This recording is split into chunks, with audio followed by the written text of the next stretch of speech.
Cowboys lead the league in penalties. Who's to blame for this? Roger Goodell or someone else, because they lead the league in penalties this year, last year, the year before, like over the last 20 years, they lead the league in penalties. I don't know what the hell the Dallas Cowboys did to make somebody mad, but they're getting the full, who's the NBA guy? Tim Donaghy. They're getting the full Tim Donaghy treatment.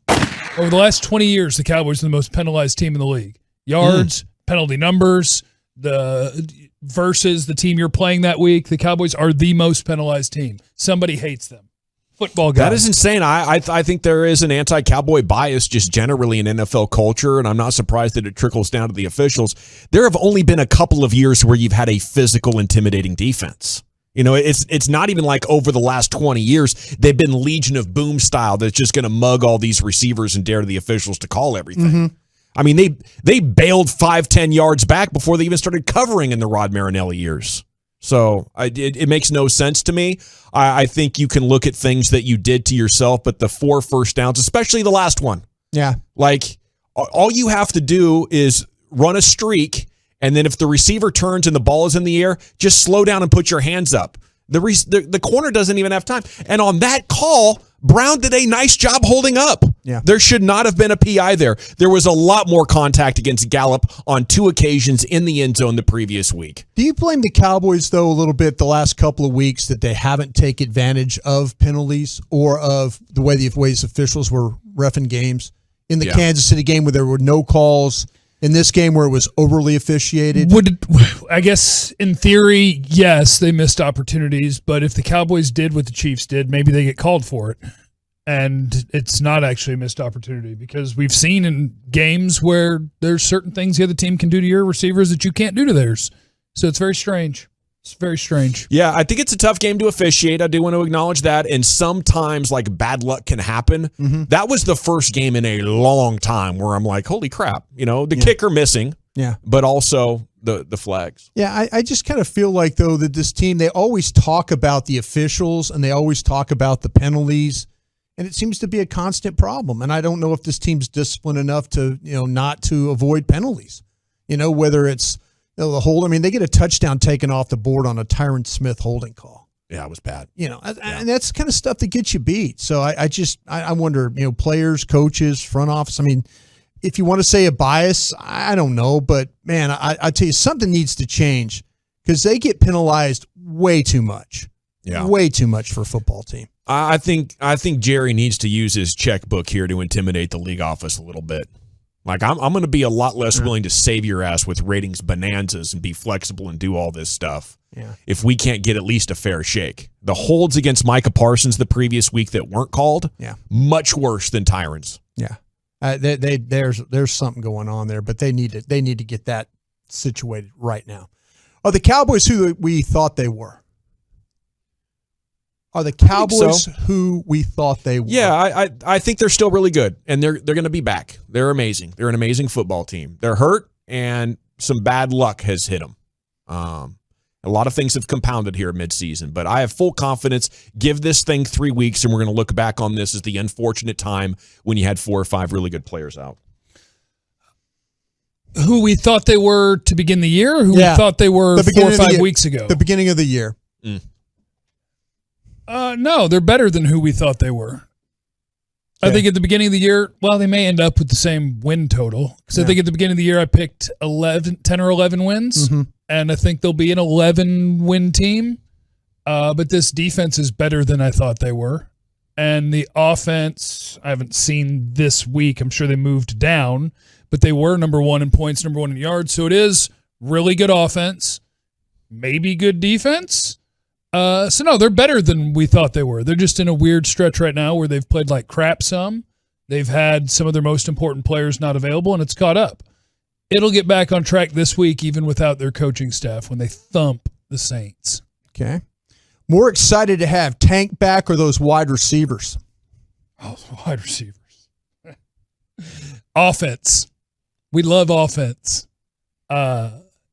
It is. Did a lack of pass rush hurt you in that game the other day? Probably, but not as much as, if you can line up and teams are playing you in man coverage, you should be throwing bombs left and right. And he was able to throw a couple of those to Gallup. Okay. But you give me back Amari Cooper and CeeDee Lamb, and you have defenses play you like that, you'll score 21 points in the first quarter, and we'll get to take a nap in the second half. It'll be great. Well, so, okay, we talked about, though, the addition of Tyron Smith being a huge part of that, of things going forward.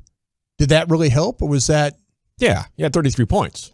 Yeah, I think Tyron all in the helped a lot. fourth quarter, though, right? Second half? 14 of it, yeah. I mean, they were bad on third down still. And you had a kick return. I don't think the offense was great, but I do. I think it's the receivers. Look at the difference it made when they traded for Amari Cooper. Sure. And so now you're talking about Amari Cooper and another first-round pick that are out.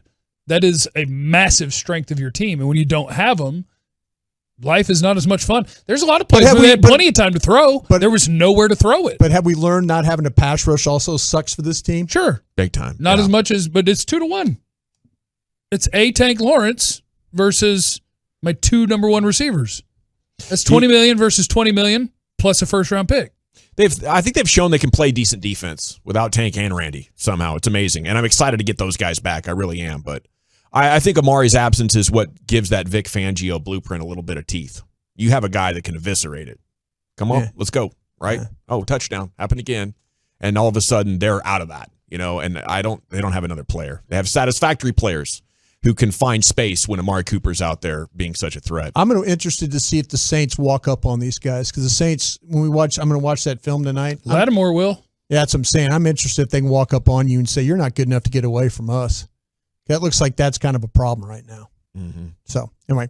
Okay, I'm going to ask you this. We talked about this a little bit. What's going on with this Cowboys offensive line? Well, I don't know. Everything they've said has eventually been invalidated when it comes to last year. That's fantasy football stuff with moving Zach out. Sure. They moved Zach out, and it was a lot better.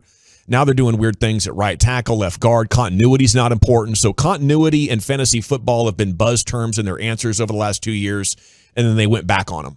So this is why I always trust actions more than words when pro sports teams are talking.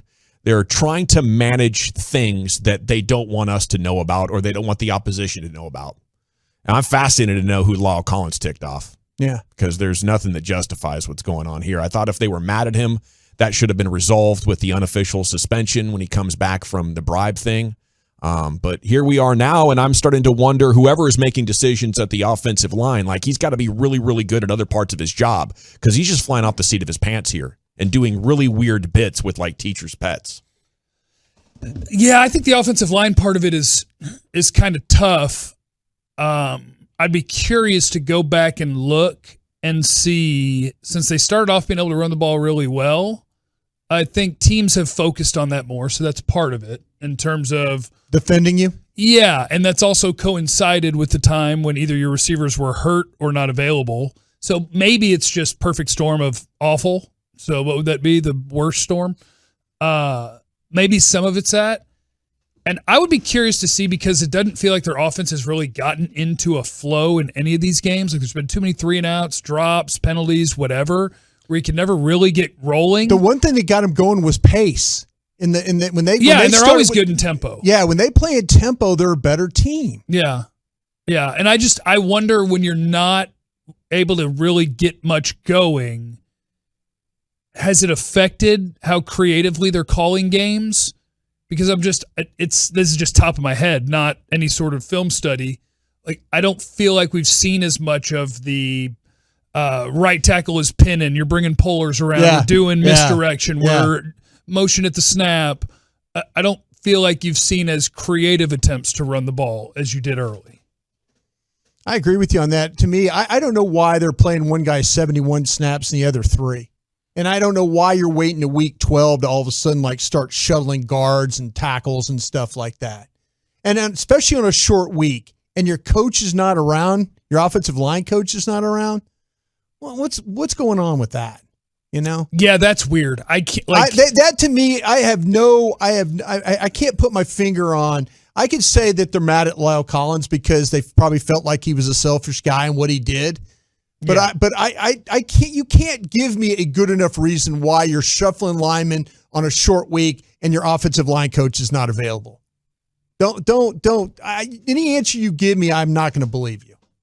Just not. You know, you talk about continuity and all that crap. No, it's not. I don't want to hear it anymore from you.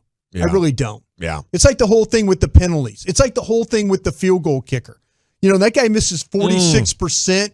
When like 46% of the time in these games he plays, I did this before, he's going to miss an extra point or a field goal. And you keep telling me, no, it's okay. We're sticking with this guy. Yeah, we'll just let an extra 5 or 6% to score go. That's it's okay. Cool. That's okay. Yeah. Yeah, so you know, I'm starting to have a lot more questions about what's really going on over there. You're starting to see, and it sucks that losing always brings these out, but you're starting to see, I think, what's held the organization back, and we're looking for the right coach and player combination to sort of shield through that. But I think when the owner gets to make decisions based on what sells jerseys, it's easy for the coaches to then say, well, what about my guys? You know, because I have guys that I believe are going to, you know, help the organization achieve their goals. And unfortunately, the owner lets them get some of those too.